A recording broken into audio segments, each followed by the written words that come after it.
Well, thank you very much for that. With a wonderful Hans Zimmer and some of the beautiful soundtrack to the new Denis Villeneuve adaptation of Dune. A wonderful way to start. I'm Matt D'Ancona. I'm one of the editors at Tortoise, and I'm really delighted tonight to welcome Paul Krugman, who, as you all know, is one of the most revered columnists in the world. His writings for the New York Times are required reading.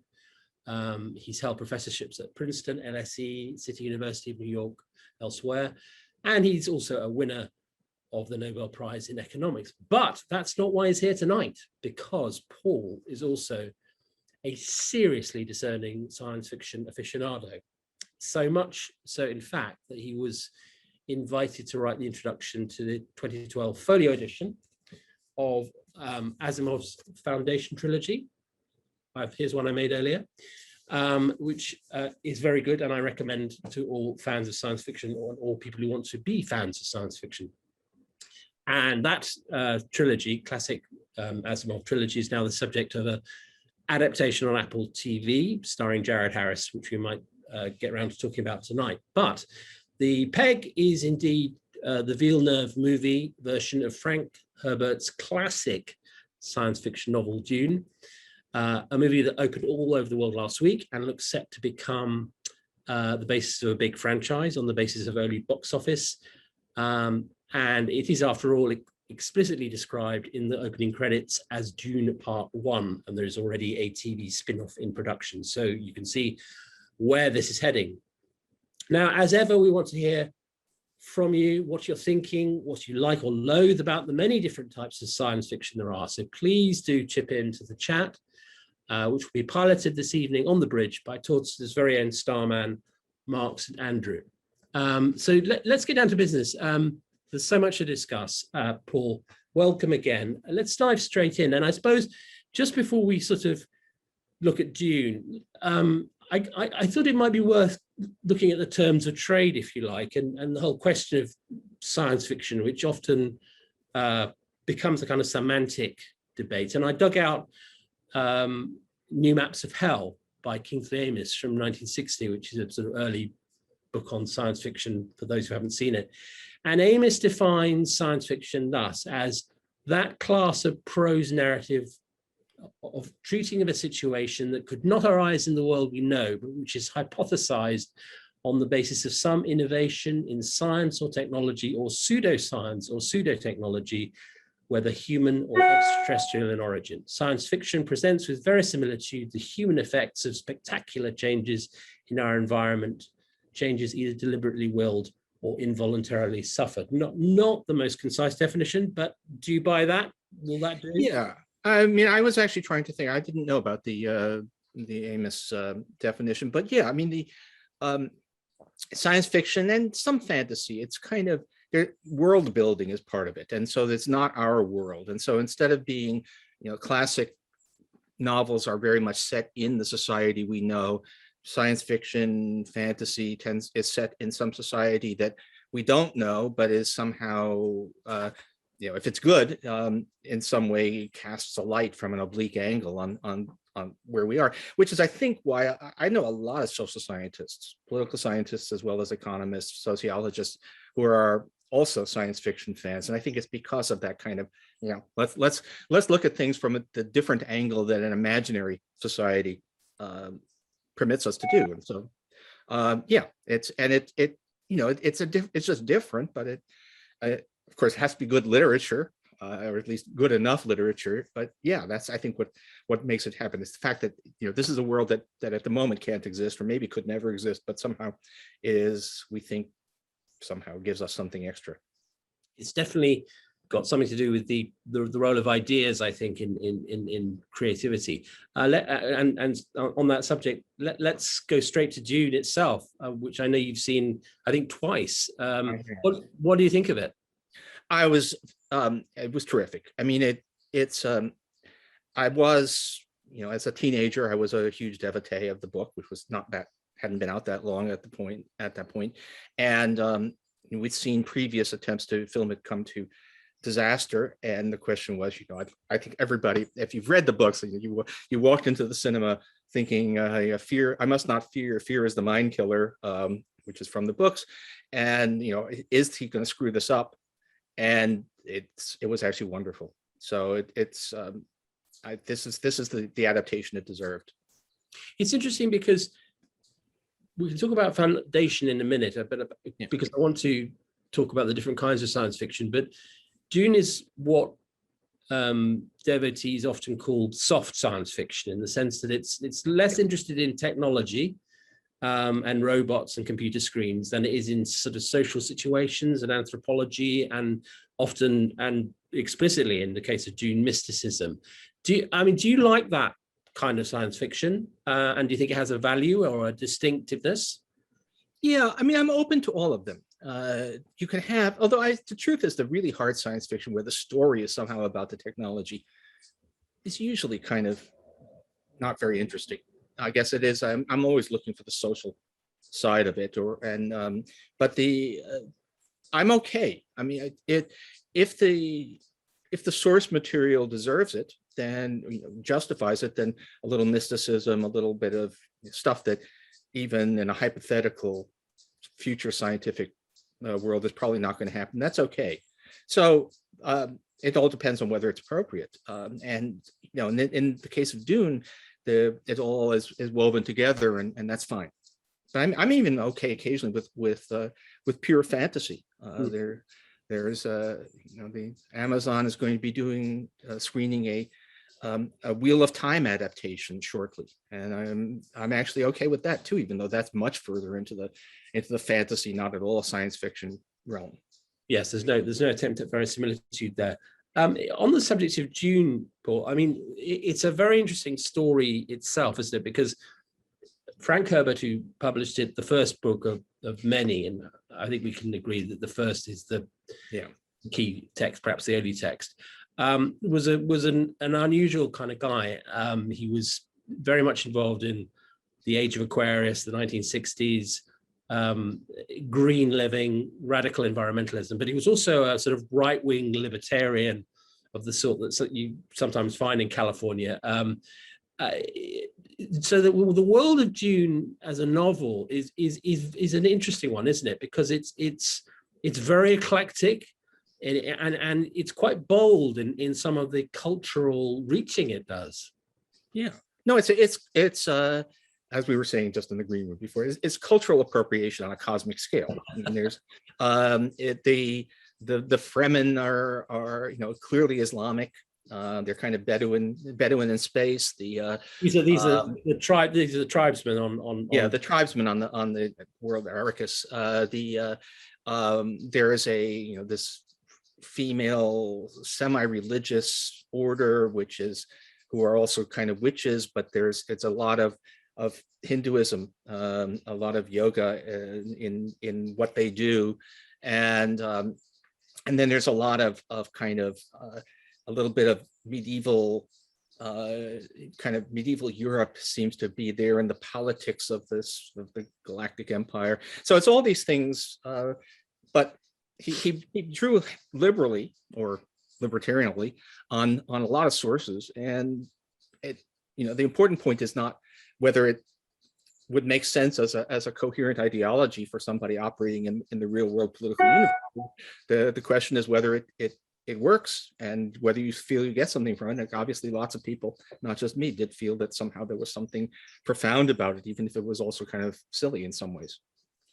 Yeah, I mean, absolutely. And that's a sort of perfect capsule review of the movie. It's hard to improve upon, really. But I mean, it's interesting, isn't it, how much the experience of a movie like that relies on sheer spectacle.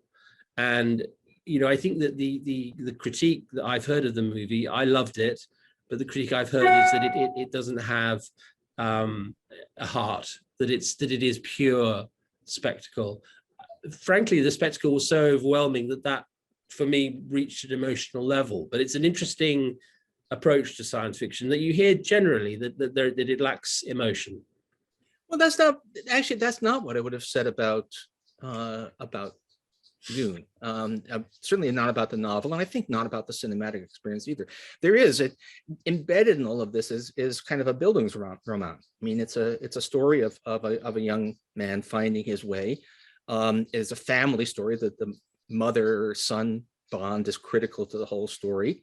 Timothy Chalamet character as Paul Atreides, yeah, right, and then Rebecca Ferguson as Lady Jessica, as mother, and who's also one of these mystical witch types, and the so I mean it's not an intense character focused. It's not like a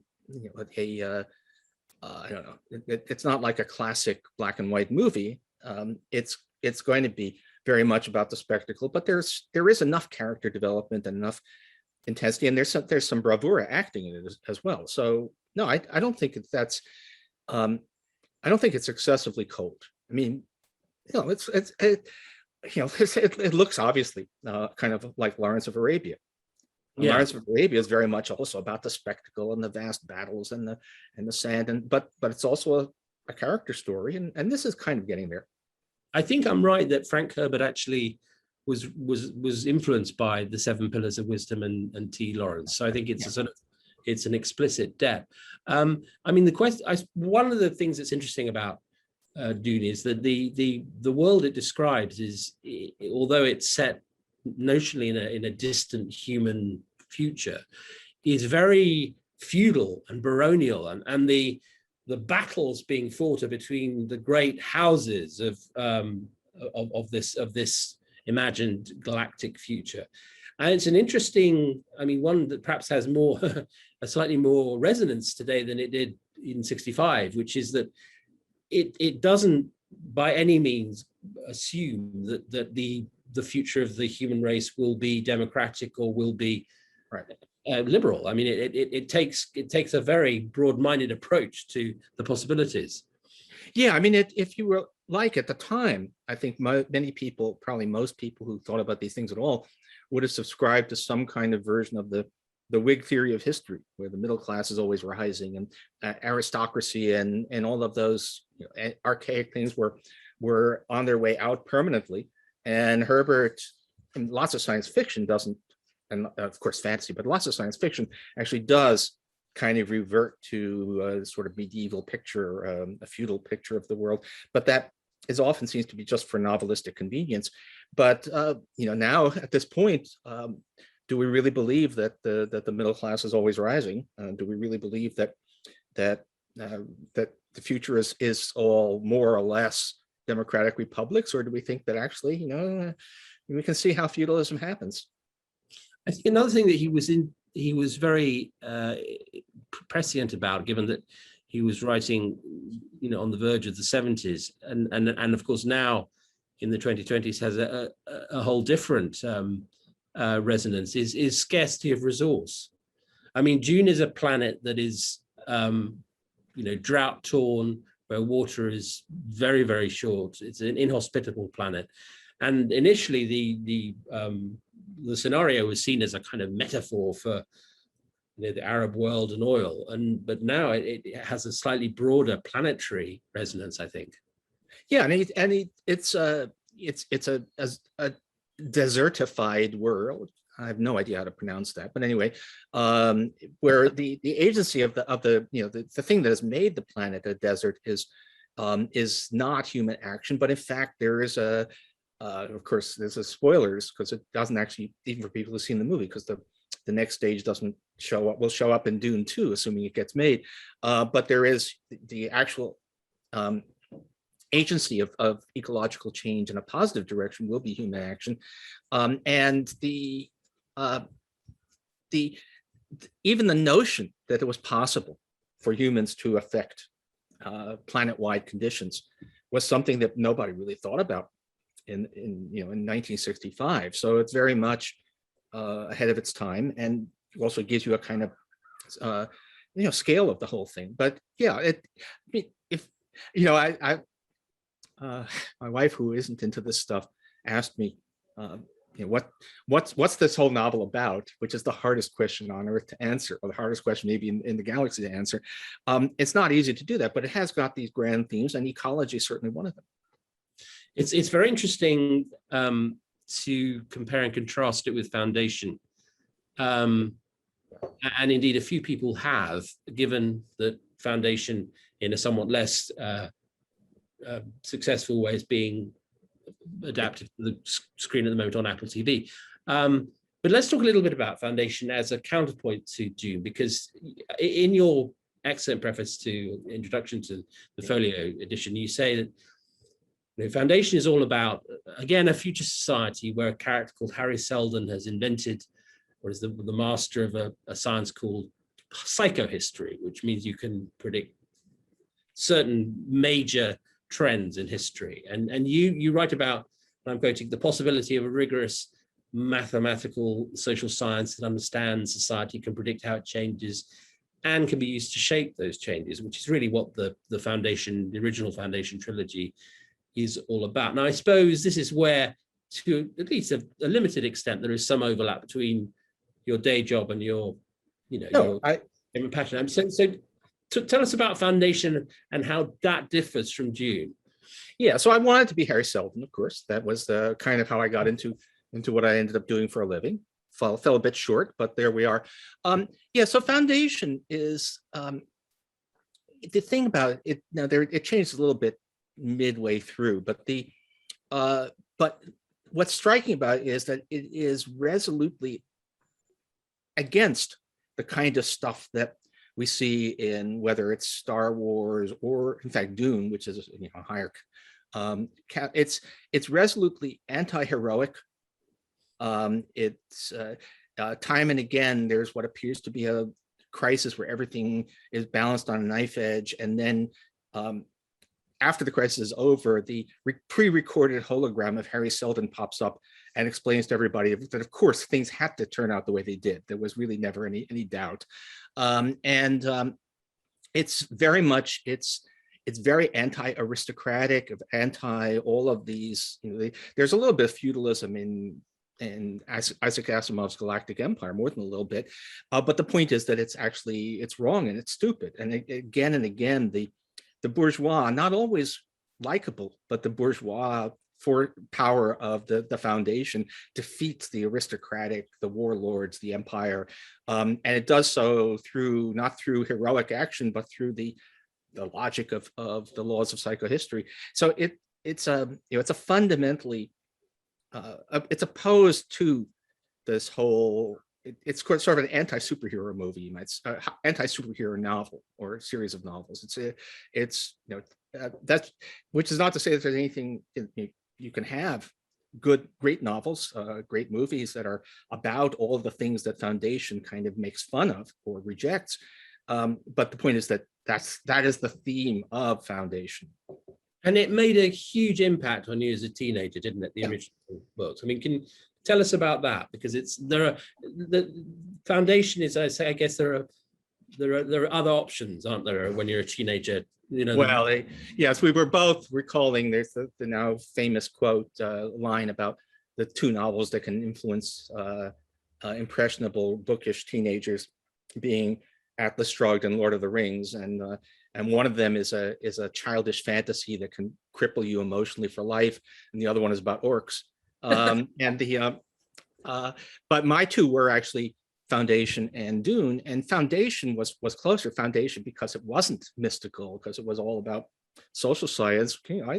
I don't know how big a role that played in my deciding to go into social science, but it was certainly something that was a possible roadmap for the kind of thing that you might want to do in the real world. And I think there was, I mean, in a way, Asimov managed.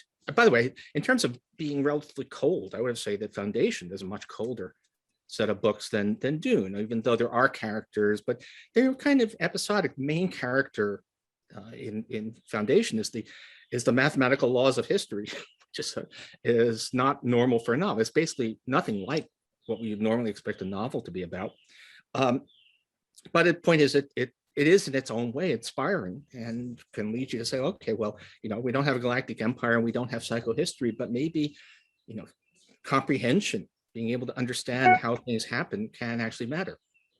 So give us your scores on the doors for the Apple TV version. It's dreadful. It's awful. I have just given up.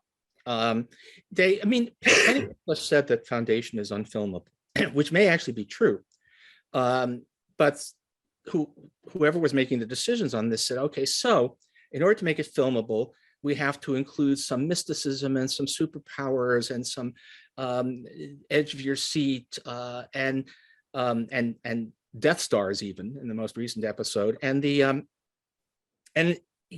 there's nothing wrong with having that in a TV series or a movie, but it's not Foundation. They basically decided that our audiences will not. We can't. We have contempt for our audience. We don't think that people will sit still for anything that preserves any of the spirit of what Isaac Asimov wrote. And in that case, why it's basically false marketing. They're selling this thing with the name of the classic Isaac Asimov novels, but in fact, it has. Jared Harris was fine, but he's as Harry Seldon.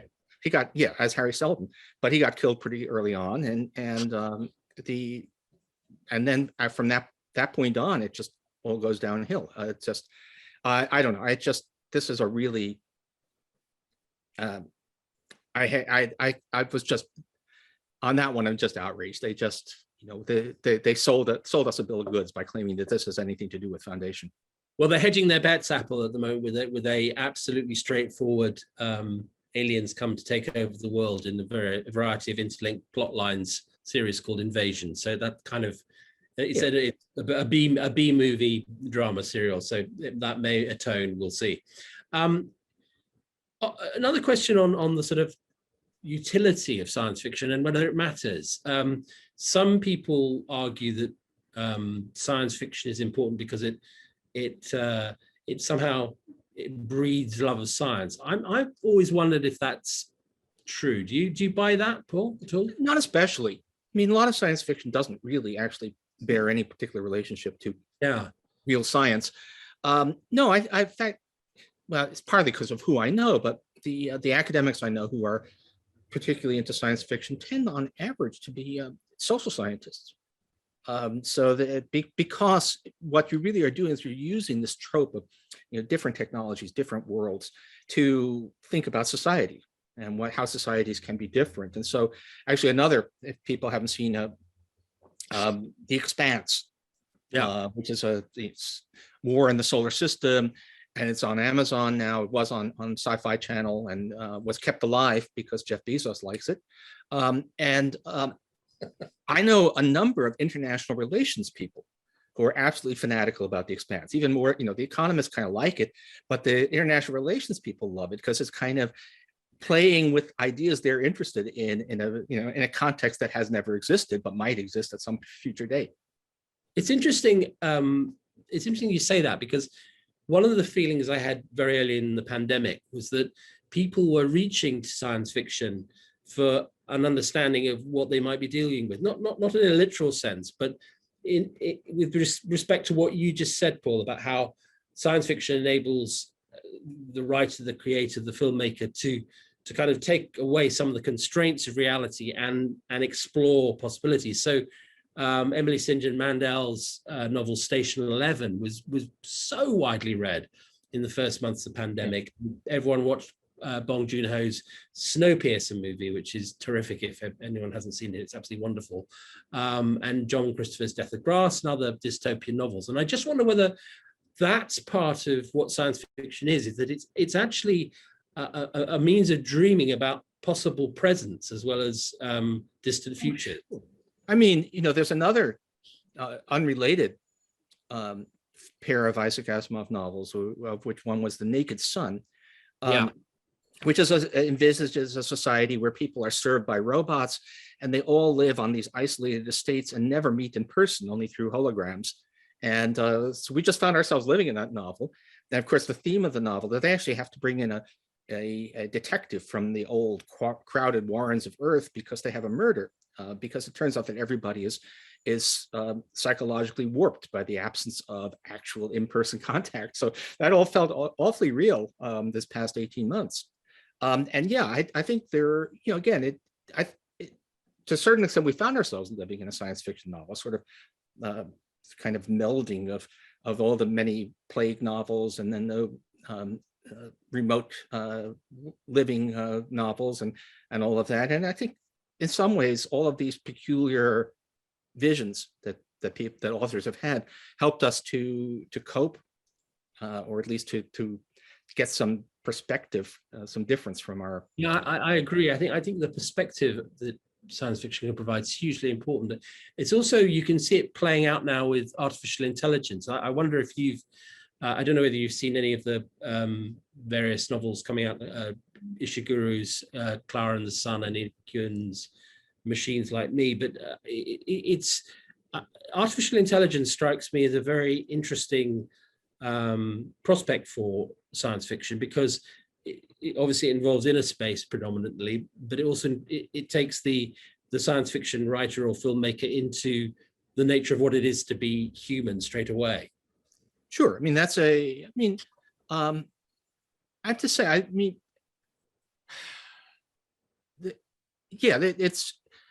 not sure what more beyond that, but yeah, the question is, who am I? Where, what does it mean to be real, to be a person? Maybe not exactly human, but so that's one of the ways in which we get to explore it. And of course, that's also something where the world has visibly changed. Now there aren't any, there aren't any Hal the murderous computer out there yet, but aren't any Terminators as far as I know walking the streets. But we have certainly gone a long way. I mean, it's not that long ago that things like speech recognition were bad jokes, and now I haven't listened to a voicemail in years because the machine learning, it isn't really artificial intelligence. What we call it artificial intelligence is good enough that although it's sometimes a little bit funny, I can pretty much figure out what the person was saying without having to actually stop to listen to the thing. Yeah, I mean, and in fact, the sort of early versions of artificial intelligence you see in the movies of the 70s are, hopelessly primitive compared to what we have now. I mean, just sort of, I can't cover every aspect of science fiction in such a time as we have, Paul. But one thing that does interest me is the kind of Arthur C. Clarke, Ridley Scott alien movies, particularly the more recent ones, which kind of get you into this whole terrain of where man came from. And I wonder whether you think there's a point at which science fiction and theology kind of get mixed up, because certainly Arthur C. Clarke made very little attempt to disguise his deep fascination with the idea that there were various levels of consciousness in the universe, different kinds of beings and race, and that some were in a supervisory role, which really is just a way of biologizing theology, I suppose. Well, yeah. I mean, I have a thought. It's actually a bit related also to the AI thing. I think the interesting thing about maybe it's the interestingly uninteresting thing is I think there's actually a problem with science fiction that goes too much. If we have a world in which the machines become smarter than we are, or we're living in a universe where there are these super intelligences which play this role, at a certain point, it's very hard to write anything more about it. It does lose the human scale, and there's a lot of the successful science fiction always just stops short of that. Always, I mean, that partly why do we have feudal societies in outer space? Well, it could actually happen, but also it's probably because what a true future society might look like is going to be so alien to anything we understand that we can't relate to it. So I think there are some problems there with how far even fiction can explore all of that. Are you a fan of Arthur C. Clarke? Paul? It's funny. I've not. I mean, some, but not one of my really big authors. And it's funny, the novel that still sticks in my mind is the one which was least sort of anything realistic about science, which was Childhood's End, Yeah, which is much more kind of mystical and so great, yeah, it's a great novel. yeah, And all about premonition, I suppose, as well. yeah, yeah. Like, So it's really actually anti-science in a way, but that's okay. I wonder if I might come to Daniel Dole Steinberg, who's had all sorts of fascinating things to say in the chat. Daniel, are you there? Hi, I'm here. Yes. Hi, Daniel. Yeah. I don't want to paraphrase what you've been saying. So fire away, because you've had lots of really intriguing contributions to make. Oh, actually, I don't think I've commented that much today. But anyway, so I'm not sure which point you're referring to.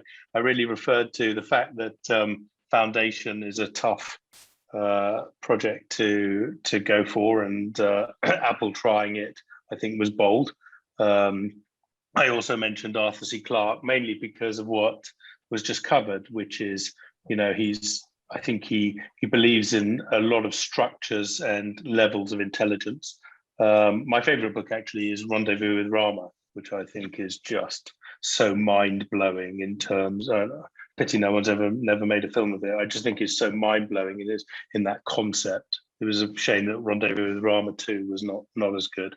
But this whole idea, and particularly, and also Space 2001, where you've got an intelligence that feels slighted by the human crew because he feels part of the human crew, and then goes out to kill them. And I think the interplay between, in that particularly 2001, between the computer and the people on the ship, and you don't really know who's at fault, and you don't know how it happens and whether there are accidents or not accidents. I think that was really, really fascinating. Again, funnily enough, I've never read Dune. I saw the original movie, wasn't that keen, and really, really want to see the new one. But again, there was a very good point made here, which I think, does Apple treat the consumer as stupid, or is that what most people want to see? And even I, who think Foundation was one of the greatest series ever written, can't remember it in enough detail to know exactly what happened. And sometimes you like a bit of interest in a movie to keep you engaged. My point would be that if you're going to, it's perfectly okay to have a TV series or a film that is full of mysticism and heroic action and all of that, but don't call it Foundation. It's just not. It's not those books, right? And so you're basically defrauding the viewer. I feel like I've wasted 6 hours of my life on what was fundamentally a fraudulent product.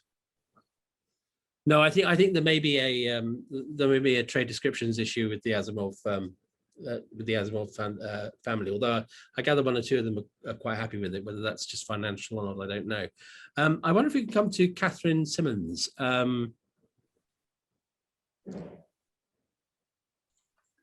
Whether you can just yes, sorry, my camera has gone that's weird. Fine. So I can't.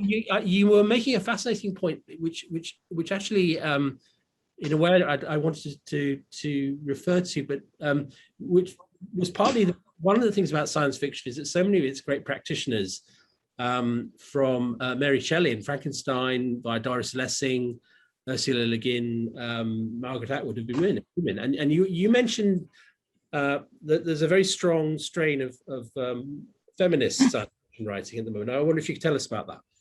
Well, I'm thinking of people like Joanna Russ, Ursula Le Guin, and I think particularly in the 80s, this kind of second wave feminism, there was a lot picked up at that point.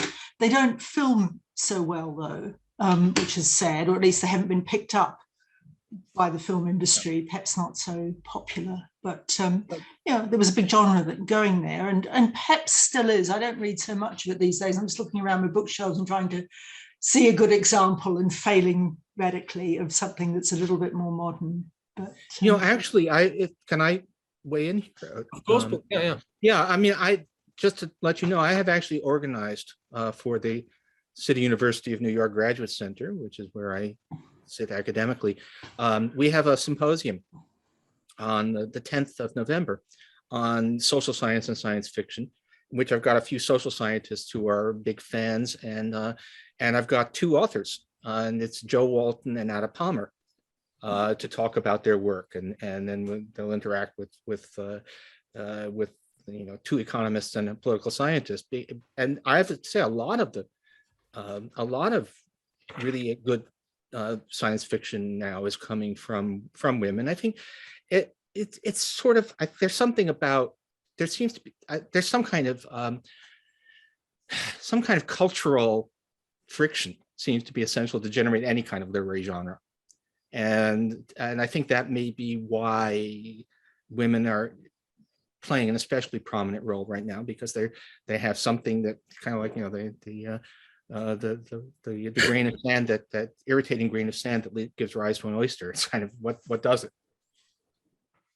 I think it's very interesting how, as you say, Paul, contemporary cultural strands always end up in science fiction. I know that the Science Museum in the UK is doing a big exhibition on science fiction, and it's finding that a lot of the scholars that are advising it are talking about the colonial, the impact between reassessing colonialism and the obvious role that colonialism plays in a lot of science fiction. So there's that a very sort of rich and exciting kind of intellectual dimension, cultural dimension to science fiction.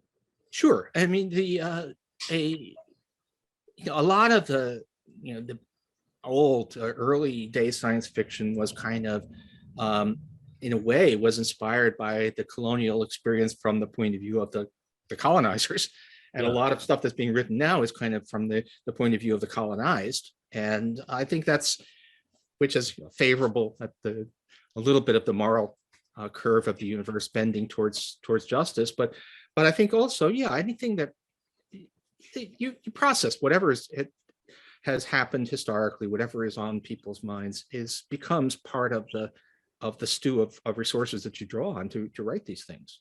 And Dune, by the way, of course, coming back to it, Dune is in part, it's also a novel about exploitative colonialism.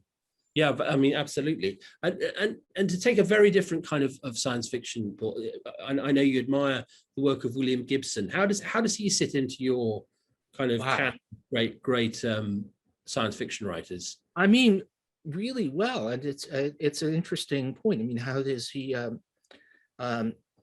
He basically,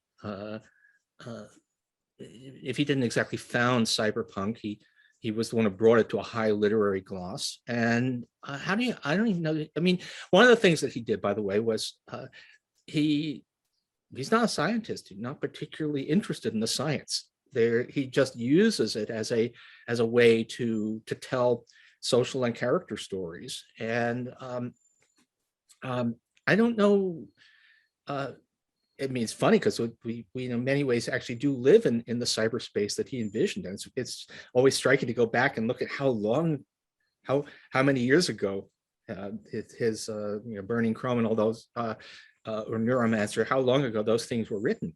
So there is actually, in his case, what's odd is the guy who really didn't care much about the science probably wrote what was a better forecast of the future than many science fiction writers who are actually trying to do that. But that was not what he was trying to do. He was actually interested in people. Absolutely. Can I come to Tom McCallum now? Tom, are you there? Yes, Matt. Tom, good to see you. Thanks for joining us. You mentioned Blade Runner, and I think it would be remiss of us not to tip our caps to Blade Runner. Tell us why you love Blade Runner and what makes it so important. Well, I came in actually because your host, Mark, was asking whether or not Dune was better than Villeneuve's Blade Runner 2049. All right. And, I actually gave, I'm sure Paul knows of Alex Tabarrok. Yep, of course.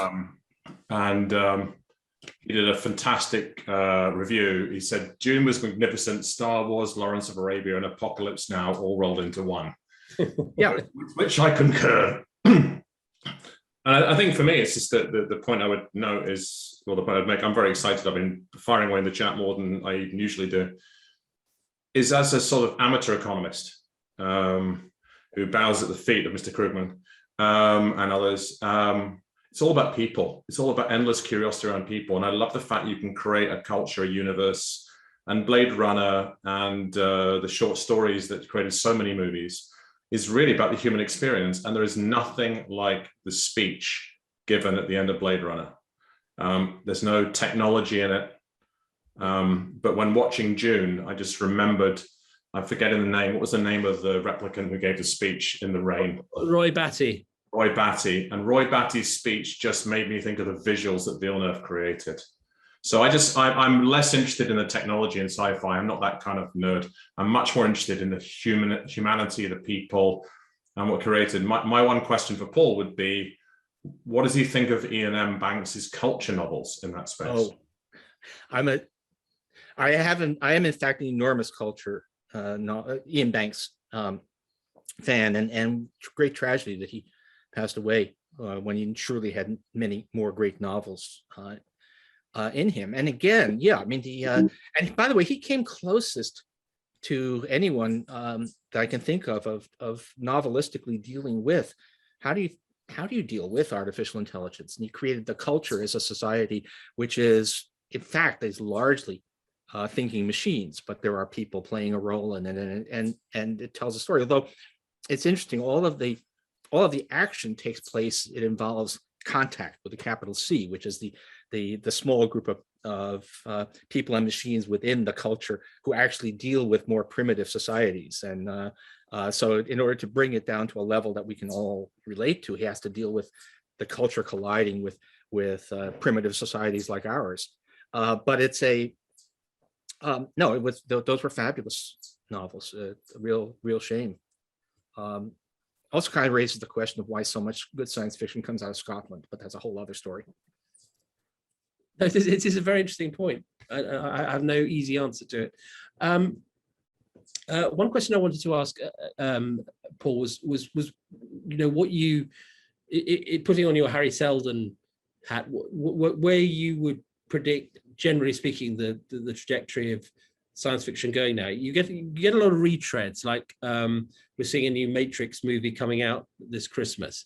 So there are franchises, and we know that they're going to continue. But what are you looking for in the future of the genre? I actually have no idea. I mean, that's literally I have no idea. I mean, I'm kind of hoping.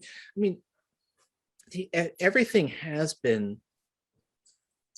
The space has been taken up largely by superhero movies. The 143 entries in the Marvel Cinematic Universe and all of that, and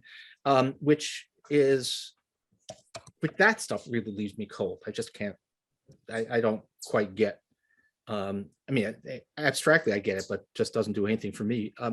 And I'm kind of hoping that maybe Dune will open the door for better stuff, for stuff that is more imaginative and a little bit less just origin stories and powers pulled out of thin air. It doesn't have to actually make scientific sense, but it has to be interesting. And but whether that will happen or not, I mean, it's funny. Dune was written, as somebody said, not talking about fiction, but about music. But the 60s were that one of those rare periods when what was popular was also good. And we have, for the most part, not been living in that kind of era now on any front. But maybe we can have some of that. So, I mean, did you like the original Matrix? Yeah, the first one, and then it kind of got more boring after that. But the first one was mind blowing. It was, I mean,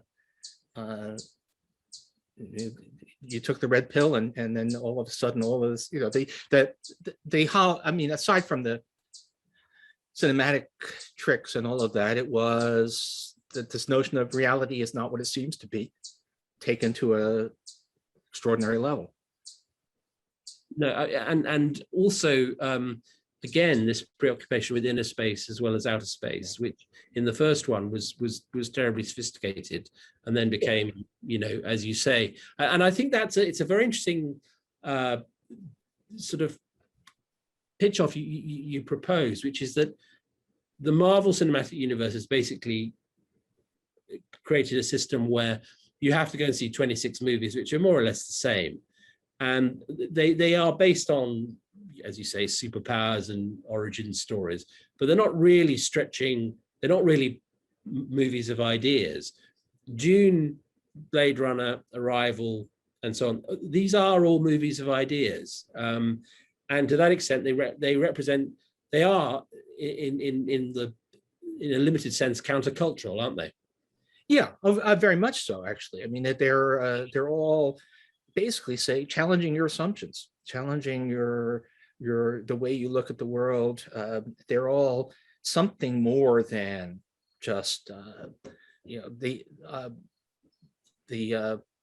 overdeveloped muscles and all of that. So I don't want to be too mindless entertainment has a place in the world as well, but I'd like to have a little bit more mindful entertainment out there, and I'm hoping that we get more of that in the future. What we need, that's in a way why I'm, maybe the foundation thing will work commercially, but in any case, if it does, it's because they abandoned what we all hoped it would bring, and so that I'm hoping that Dune and maybe some of these other things that are coming down the pipe will at least open up more space for less biceps. Yes, and I think that what's encouraging is that even if Foundation hasn't worked, that prestige television, for want of a better phrase, is now going back into the archive of brilliant science fiction and looking at it. And the Man on High Castle was a good example of that with the Philip K. Dick sourcing. I wanted to come to Mark St. Andrew actually, because he has a very interesting and heretical take on Dune 1984. And I think he deserves his hour in the sun here to defend it. Go, Mark. Hi. So yeah, I think as an adaptation, it isn't very good. I haven't read all of of Dune. I did try and start it, and I found it quite dense and overwhelming because I have the concentration of a fruit fly sometimes. But I think the 1984, as a piece of cinema, the 1984 version is visually so striking, and it kind of combines the sort of outrageous sort of imagination of sci-fi films of the late 70s and early 80s with whatever sort of rudimentary technology was available at the time. And it's got the Toto soundtrack, and it's got some incredible acting talent in it, and Sting, and just the whole look of it with that kind of mid-19th century military European kind of garb that the emperor and his courtiers walk around in, whilst everyone else is in leather fetish gear. I just think it's an extraordinary visual piece of work, and it was David Lynch. I mean, David Lynch obviously is not it's not that there was somebody who had no idea what to do with a film screen, but I tell you, for I don't know how deep into this people are, but the point where I just lost it, I couldn't stand it. There's a lot in Dune about the importance of deep psychological insight as a source of power, and there's the weirding way of battle, which is really not about weapons, but about understanding your opponent and using that against them. And in the David Lynch Dune movie, it becomes a technology instead. People have got these funny gadgets they do something with, and that's a betrayal. That's at that point, you sort of say that the ghost of Frank Herbert should come and strike you dead. And at that point, it became unacceptable for those of us who actually had read Dune. Do you want to come back on that, Mark? No, I mean, again, I think that's a fair accusation of it. The other one I would plug, and it's not really an adaptation, but if anyone hasn't seen the Jodorowsky's Dune documentary, because that's the best bonkers film that never got made. It was meant to have like Mick Jagger and Salvador Dali and Amanda Lear and Orson Welles, Gloria Swanson, and I just wish that I'd been around at the time with a load of cash to make that happen, because that would have been an extraordinary thing to look at. Actually, Sting was well cast. I mean, that was the one that, although he was already a little bit long in the tooth for that role, but as that character, he actually worked. Yeah. Do we have Calix Palmer in the house? Because I think now that we're going through, hi Calix. Now that we're kind of giving a kind of total overshare on Dune, past, present. You raise a very important point in the chat. Tell us what that point was. I have a horrible feeling you've unmuted me to talk about Children of Dune. I absolutely. Yeah. But I think it's important. We can't go through a discussion of Dune without the James McAvoy point, and you're right to raise it.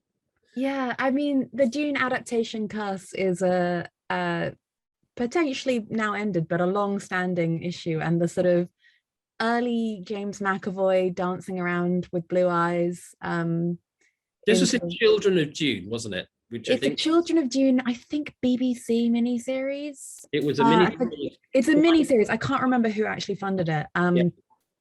It's, if you want spectacle, that is, yeah, it's a US show. Thanks.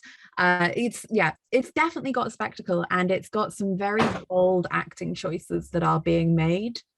And if you have read Children of Dune, they do lean into the ending with absolutely no special effects skills that can make that work, which is a sort of, I don't have the words for what it is to watch James McAvoy try to genuinely act out what happened. I mean, I think it's fair to say for those of us that have suffered it, it's a miracle that James McAvoy's career survived that particular horror. I personally have never seen this thing. I'm not sure it ever got distributed in the You US. really don't want to. I actually couldn't read the novel of the post the subsequent novels, both the couple that were written by Frank Herbert and then the ones written by his son, become progressively less readable with each successive installment. My colleague Zav Greenwood, I think, had a very interesting point to make about the role of budget. Zav, are you about? I am. I was just when Mark was talking about the original Dune, it reminded me of Barbarella, which was one of my favorite sci-fi movies when I was younger. And Barbarella is a fantastic movie, and looks very dated when you look back on it now. And I was just wondering, with the predominance of CGI and kind of other special effects, whether there's any kind of space for low budget sci-fi now, particularly with regards to kind of movies set in space, or whether that's just kind of gone with the development of cinema and all the technology around it. Oh, look, as I understand it, one of the things, I mean, first of all, you have to pick the plot, the novel, to be not too not too reliant on big budget stuff. But I thought that the CGI in many cases makes it possible to do things that previously required a massive budget without, that you can actually do.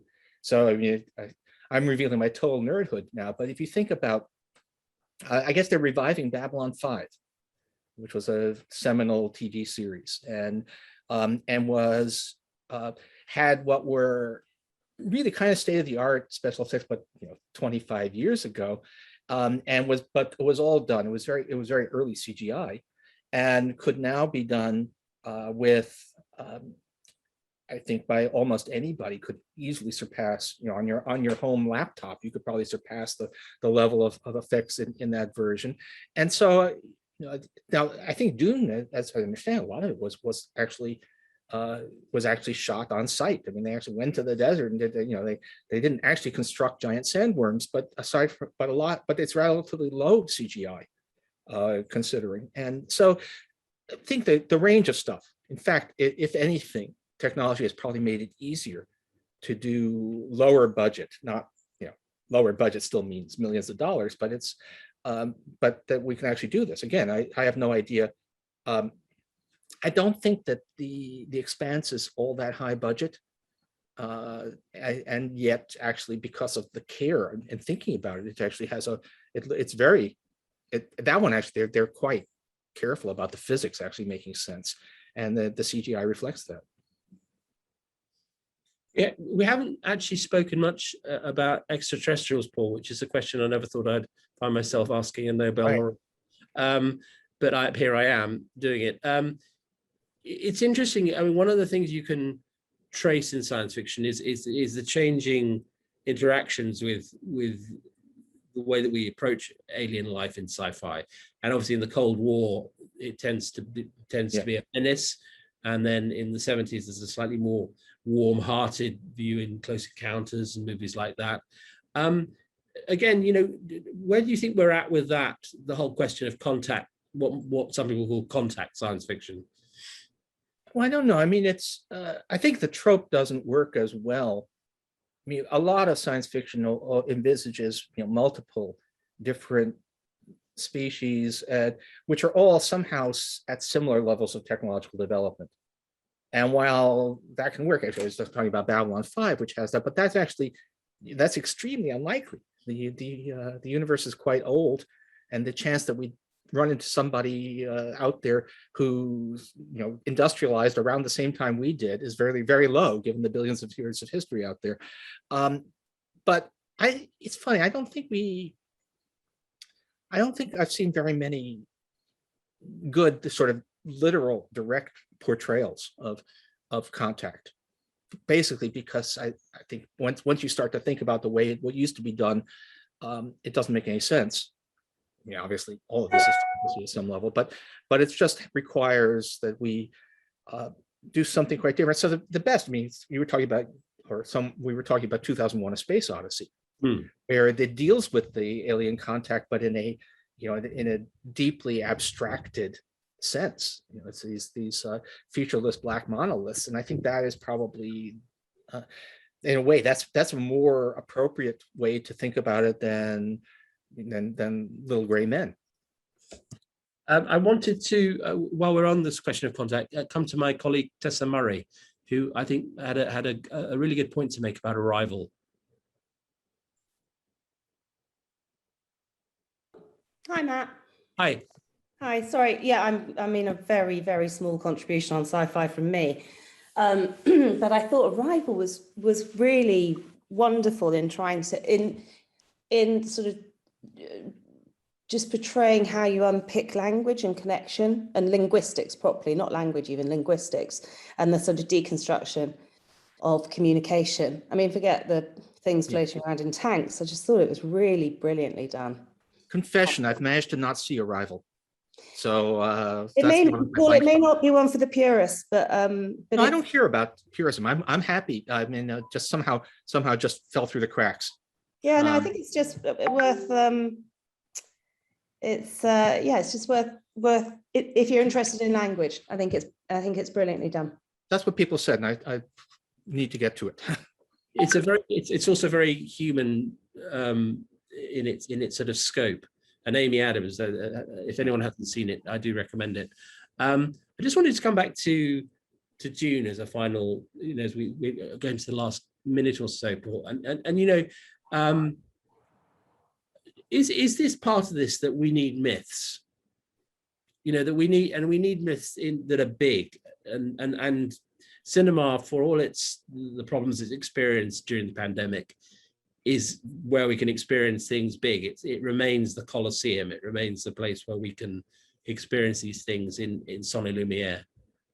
Yeah, I mean, that's this was, by the way, this was the first time I've actually set foot in a movie theater since early 2020. So I did go to see it, you know, and I have watched the DUNE twice. The first time, not in a cinema, not IMAX, but 3D with the funny glasses and sandworms looming at me across into the audience, and then to go back and look at it, it was okay to watch it on an iPad. But and so yeah, I mean, this is look, I think it's kind of weird to be having a totally fantastic, unreal world out there, which is a way of us all getting back into the real world. But it's actually true that the entertainment that really, to be fully appreciated, requires that you get out of your house and away from your home screen is a plus. It's actually helping to reintegrate us. I think this was a movie that, for me, certainly came along at exactly the right moment, just the moment when a sufficient fraction of New Yorkers were vaccinated and and COVID seemed sufficiently contained in Manhattan that I could actually go out and do this. Well, that's a brilliant and optimistic note on which to end. I'd really like to thank you all for this evening. I always love talking about science fiction. I particularly love talking about science fiction at Tortoise, and I particularly love talking about science fiction at Tortoise with Professor Paul Krugman, who is not only one of my journalistic heroes, but also my science fiction guide and guru. So thank you, Paul, so much for your time. Thank you all for coming. Do join us for the other ThinkIns. We've got Dave Lewis in the newsroom tomorrow evening, 6:30, and Barbarella reference, Duran stalwart Nick Rhodes at 6:30 on Wednesday. Come along and join us for that and other ThinkIns to come. Have a very good evening. Thanks again to Paul.